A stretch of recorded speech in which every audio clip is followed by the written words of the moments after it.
স্বাগত বন্ধুরা, চলে এসেছি রান্নাঘরে আবারও একটা নতুন রেসিপি নিয়ে। চিংড়ি মাছের দারুণ সাথে রেসিপি তোমাদেরকে শেয়ার করব।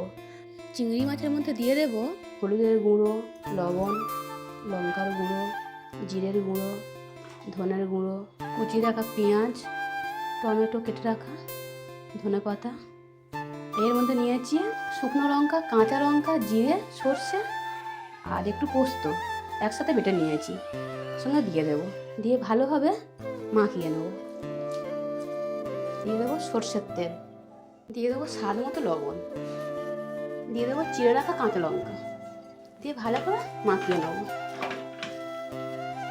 সব শেষে দিয়ে দেবো সরু সরু কেটে নেওয়া আলু।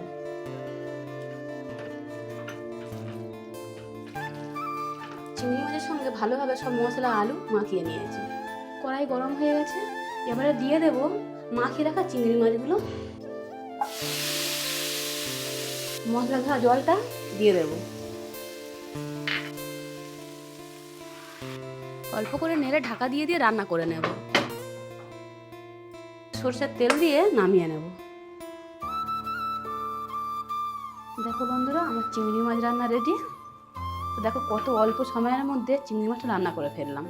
কত সুন্দর কালার এসছে দেখো। পুরো রেসিপিটি কেমন লাগলো তোমরা কমেন্ট করে জানিও। আর সব শেষে বলবো তোমরা ভালো থেকো, সুস্থ থেকো।